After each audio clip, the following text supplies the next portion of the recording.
Okay. Hello everyone and welcome back to my channel.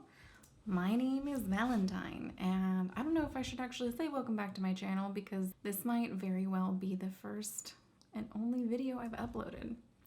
I've recorded a lot of videos, but I get really self-conscious with my new videos, you know what I mean? So it's like, But yeah, so this might be the first time you see me. First time you're seeing this face. Weird face. Anyways, so I figured what better of a time to come on here, introduce myself, and start out with my first video than during the month in which I am named for. My name is Valentine, and Valentine's Day is upon us. It's right around the corner. I think it's like 7 days away. So I'm cutting this video kind of close because I want to post this video tomorrow. My goal was to post this video tomorrow. I doubt that's gonna happen. I am gonna try to post this video before Valentine's Day because several of the things we're gonna talk about today require Valentine's Day Eve. So if any of y'all are interested in these Victorian-esque Valentine's Day rites, rituals, and superstitions, you will have time to prepare if you're wanting to do one of these. Some of these are super easy, doesn't require a lot of tools, but yeah. So without further ado, let's begin. Why does everyone want to say "so without further ado" on their YouTube channel? I don't know. Just seems like the thing to say. If I can come up with an alternative, I will say that instead. Let me look that up real quick. Without delay. That's a good one. I like that one. It makes me feel like I'm an explorer. Lickety split. Post haste. All of these make me feel like I'm an explorer. Without further delay. I think without delay. Without further delay. You guys let me know what your favorite is. Okay. Valentine's Day rites and superstitions. I'm a big fan of superstitions. I believe in them for the most part. Not all of them, but I do. I practice knocking on wood. And a lot more. I just can't think of any. I found it really interesting that there were Valentine's Day superstitions that I had never heard of. And the Victorians definitely are like the kings and queens of Valentine's Day. That's when a lot of the hype became a thing. I'm gonna have another video posted on actual Valentine's Day about what is believed to be the origins of Valentine's Day. So keep a lookout for that. If you have someone in your life who's like, Hallmark created Valentine's Day, you know, then be like, not really, here's the video. And you can show them my video where I talk about people getting slapped with bloody skin, because that was what they did back then. That video is going to be up on actual Valentine's Day. Today is all about Valentine's Day rites and superstitions. So let's begin. I'm gonna start with the stuff that I find the most interesting. It's very witchy, kind of a witchy lady myself. But I find this the most interesting because they were like essentially love spells. Maybe not love spells. They were, if anything, divination. Like they were practicing divination. Like, these are methods of divining your future husband's face so that you knew who to look out for come Valentine's Day, because it was strongly believed and practiced that the first man that you saw on Valentine's Day, or someone who was going to court you on Valentine's Day, was to be your husband. The first man bit being your husband was mostly practiced by older women who were still not wed. They would do things like the morning of Valentine's Day, they would like wake up and look out their curtain, and the first single dude they saw walking down the street was the person that they believed they were meant to be with, or they believed that that person looked very similar to the person they were supposed to be with. which I think is like so sad that in that culture, they were like, she's a spinster, get her with a man, first one you see. Anyways, but let's talk about the young ones who were excited and not being pawned off to the first unsuspecting gentleman. So, like I said, obviously these girls are not witches, especially because back in the day that was frowned upon. Pretty much that thing has always, like, witchcraft has always been kind of frowned upon until it became trendy in the last couple of years. Before that, it was very hush-hush. These girls were not intentionally practicing any, like, spellcraft or divination. So let's go ahead and start. This first one is kind of extensive. It's a 3-parter. There are 3 things you gotta do to conjure up a vision of your future spouse to be in your dreams. First things first, you're gonna need bay leaves, rose water, and eggs, and salt. So, and a pillow. What these girls would do, they would get 5 bay leaves, which I do find interesting because if you do practice witchcraft at all, bay leaves are super used in spellcraft, like 100%. Bay leaves are kind of known across the board as bringing in abundance to your life, but bay leaves is believed to attract and bring in a lot of what you're wanting. Typically money. Bay leaves are typically used with money, but you can put in anything on a bay leaf, like love, health, compassion. I'm assuming the bay leaves in this kind of ritual was to bring in an abundance of love, or at least grant them luck in love or something like that. And they would douse these bay leaves with rose water. And so rose water is notorious and synonymous with love. It was actually a very sacred flower for the goddess Venus and or Aphrodite, but usually Venus is the name that they use for it, even though I believe that's the Roman name and the Romans stole all their gods from the Greeks. But anyways, I digress. Any of my mythology nerds out there? Roses were considered very sacred to this goddess and to a lot of other love deities as well, like not just Venus. It's a flower of love. So I think dousing it with rose water is a pretty interesting way to bring forth that love. They would take these 5 bay leaves and they would pin them to their pillow, because then when they went to bed that night, they'd be able to lay down on this pillow and hopefully conjure up these visions of their future husband. And then they would leave that pillow there and go about their day, because that pillow was for them later on that night when they would go to sleep. The next task they had to do to conjure up their future spouse's face in their mind was to boil a bunch of eggs. They would boil a bunch of eggs, get them all hard boiled, cut them in half, remove all the yolks. You don't want any yolks. And they would get a spoonful or a teaspoon of salt, and they would pour the salt into the little crater. I don't know how much salt they were using. I don't know if it was just like salt to taste or if they were like, taking like shots of salt. I don't know what they were doing exactly, but once they had their eggs covered in salt, they would just start chowing down, man. So they would eat all those eggs. I don't know if that has to do with like a fertility kind of thing. That's where my mind goes, like salt protection, purity, purification. So yeah, eggs. I'm thinking fertility. So yeah, they would munch on some eggs. After that, they would retire to their bedrooms to go to sleep. Before they would go to sleep, there was one final step. So we've got the bay leaves and the rose water. We've got the salty eggs. The last thing they would do is they would recite a prayer to their future Valentine. This is what the little spell? It's a spell. This is what they would say. Good Valentine, be kind to me. In dreams, let me my true love see, which is pretty sweet. And then they would pass the fuck out. Come morning, a handful of lucky ladies will have, seen apparitions of their dudes in their heads. Oh, and I should have said this in the beginning. Let me just preface this whole video. I'm going to be referring to a lot of heterosexual relationships. All the sites that I got this information from and a lot of the practices back then were performed by young girls.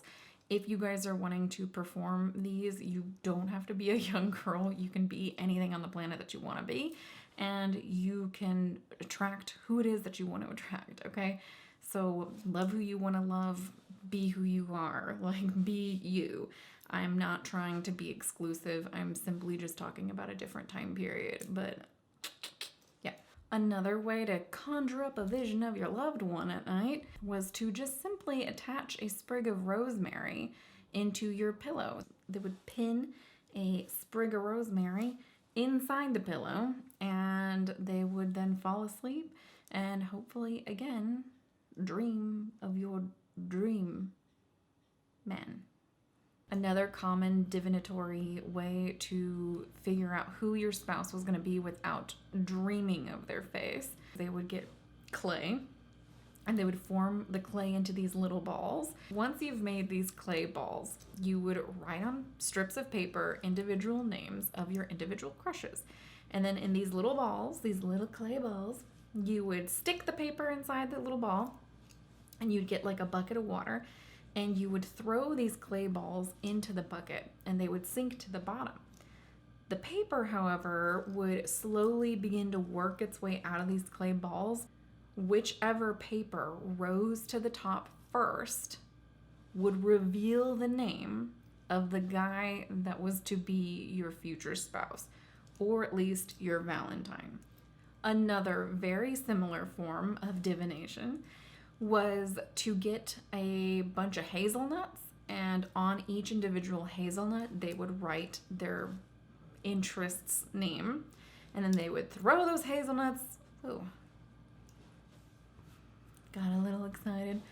They would throw those hazelnuts into the fire, which I guess is like a common thing to do because I keep reading about it in other things as well. I've never once thrown a hazelnut into a fire. I'm missing out, I guess. So yeah, you would get your hazelnut and you'd write your little crush's name on it, like Clarence and Bob. You would throw those hazelnuts into the fire, and whichever hazelnut exploded first, maybe not exploded, popped, whichever hazelnut popped first was said to be your future husband. So, that one seems kind of fun. This next one, I've 1,000% done. 100%. 1,000%, 100%. One of the percentages, I've done it. Let me know. I feel like people are still doing this one. And I feel it's definitely the easiest. But I also feel like it's not just the Victorians that did this. I feel like this is a cultural thing. Like maybe I'm half Hispanic. So I feel like maybe in my Hispanic culture, this is something that they did. It feels right. It feels right. I might be totally wrong. So what they would do is they would get an apple. So you know how you got your little apple and it's got a little stem. You would grab onto the stem, and as you held onto the stem, you would twist it and recite 6 different love interests. You would get the 6 that you want in your head, and you would repeat that 6 until the stem would break off. Whichever name you were saying at the time, as the stem broke, that was said to be your true love.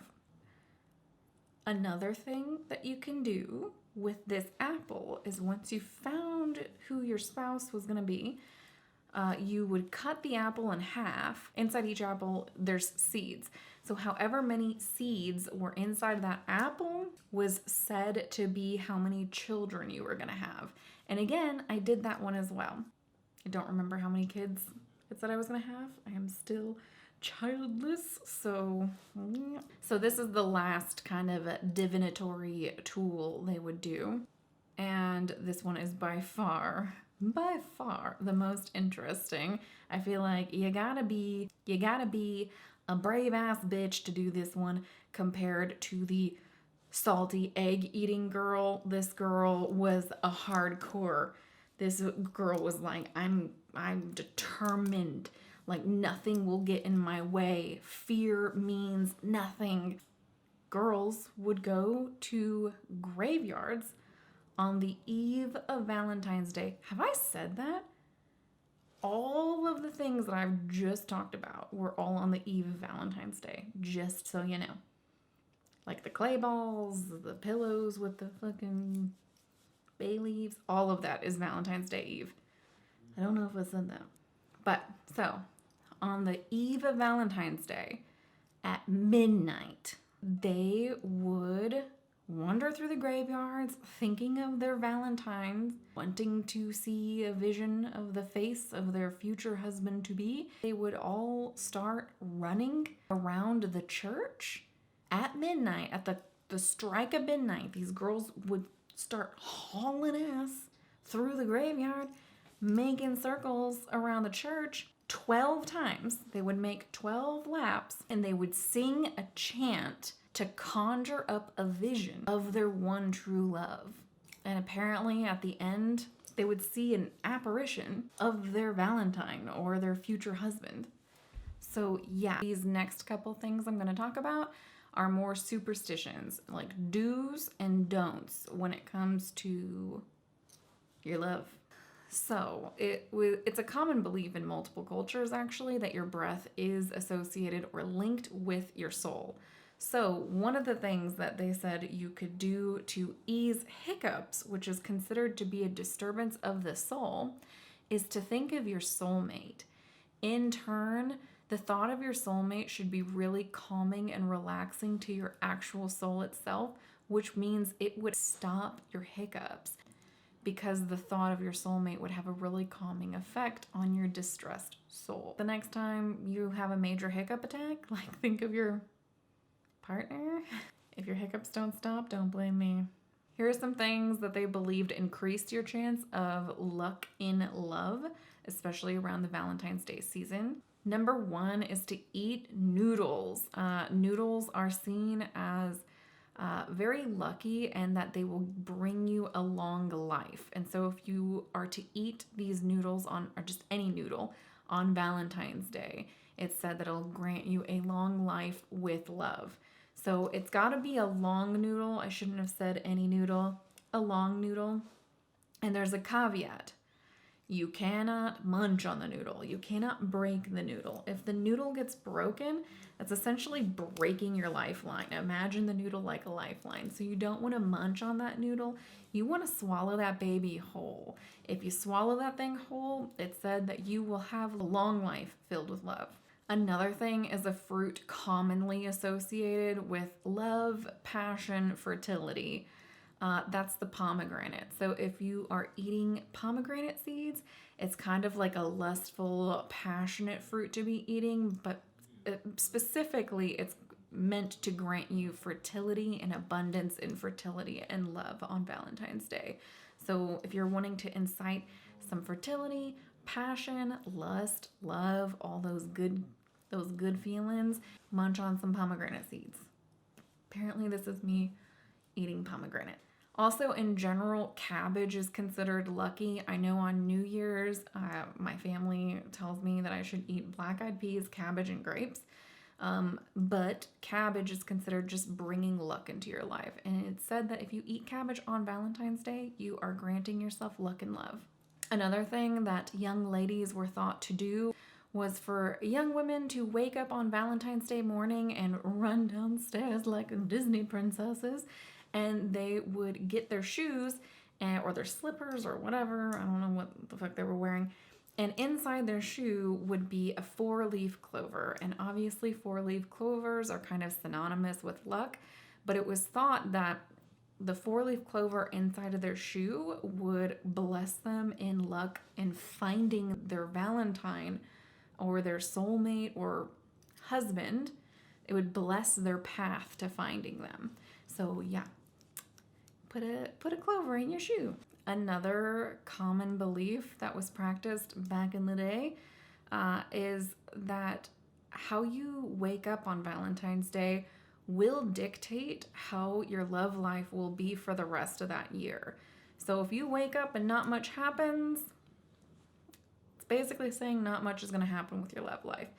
If you wake up with a sweet kiss by your loved one, your partner, that will bless your relationship for that coming year with sweet, gentle love. And lastly, here we come to animal symbology. So the Victorians were super into birds on Valentine's Day. They had a big thing for birds, specifically bird connotations, like for love, your partner. A lot of ladies would get really excited, and the first thing they would do is wake up and run to the window, again like a Disney princess, open the curtains and see whatever bird they were meant to see. And some of them were super lucky, and they got to see the dove. The number one bird you want to keep your eyes peeled open for is the dove. See a dove, you will be most lucky in love. Doves notoriously go hand in hand with purity and grace. It's said that if you see a dove with that purity in mind, it'll signal a happy marriage, a marriage with love and abundance and just overall good vibes. It's just kind of like a pure, high frequency kind of love. Also, if you look at the dove to represent the actual partner, it's said that the partner will have a golden heart and be very true to you. And again, it will be a pure kind of love and a very happy marriage. Robins. So apparently, if you wake up, run down the stairs or whatever, open up the curtains, see a robin, that means you are destined to be with a sailor or a crime fighter. Yeah, that's what it said. A crime fighter. And it made me think like Batman and Robin. Like, did they name him Robin knowing that the Victorians were like, Robins are synonymous with fighting crime? Doubt it. Also, robins correlate with your partner having a very bold, strong personality. So that's what gives them the oomph to fight crime and be sailors or a pirate, I guess. Next one, a sparrow. If you see a sparrow, it is said that you are destined to be with someone who will not be financially wealthy or abundant. They won't be the most rich of all the men in the land. However, that they will be an amazing partner to have, and that your life and your marriage will be abundantly blessed with happiness. All right, ladies, gentlemen, and my non-binary friends. If you see an owl, run away. Apparently, it's a real bad omen if you see an owl. If you're looking for love. If you're not looking for love, then keep your eyes peeled for a fucking owl on Valentine's Day. Owls were said to basically doom you to eternal spinsterhood. Yeah, if you see an owl on Valentine's Day, it was a sign that you were never gonna find love and that you will be a spinster. Like, you will be someone old in age without a partner. And not everybody wants that, but if that's the thing for you, keep your eyes peeled for an owl. If riches is what you want, then be on the lookout for a goldfinch. It's said that if you see a goldfinch on Valentine's Day, your partner is going to be, quote unquote, a millionaire. And then this bird, I've never heard of. I guess I'm ignorant when it comes to birds. I don't know. You see a crossbill. I wouldn't even know what that looked like. But if you see one, it's said that your partner is going to be a very aggressive, argumentative person. They won't be very agreeable and kind of crossbill. Now, this one I find really cute. I think I've also heard this one before, but it said that if you are out and about on Valentine's Day with the pandemic, I don't know how many of us are going to be doing anything, but this one I do think is sweet. It said that if you're out and about on Valentine's Day and you happen to see a glove, it's said to pick up the glove because whoever has the partner to that glove is your partner in life as well. So it's like y'all will be attracted to each other by y'all's gloves. Now that we've covered a lot of things that can bless you in your life with abundance and happiness and prosperity and conjuring visions of men in your dreams, Here are some things we can discuss that are things you do not want to do. On the topic of animals you want to run into, there's another one besides our owl friend that you do not want to run into, and that's going to be a squirrel. So not a bird, but a cute little squirrel.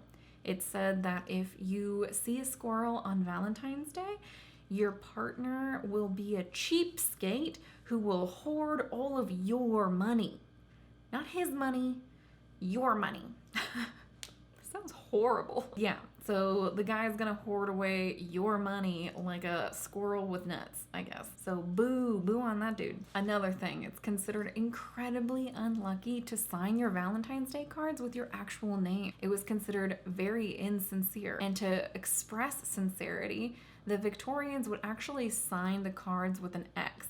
Some people say an X and an O, hence the XOXO, but a lot of people express that X specifically implied sincerity. Another thing not to do is if you are walking and you see something come into your path, either a person or a pole or a rock or, I don't know, something large, and you're walking hand in hand with your partner, it's considered very bad luck to let that object come between you and your partner to where you break hands and go around the object.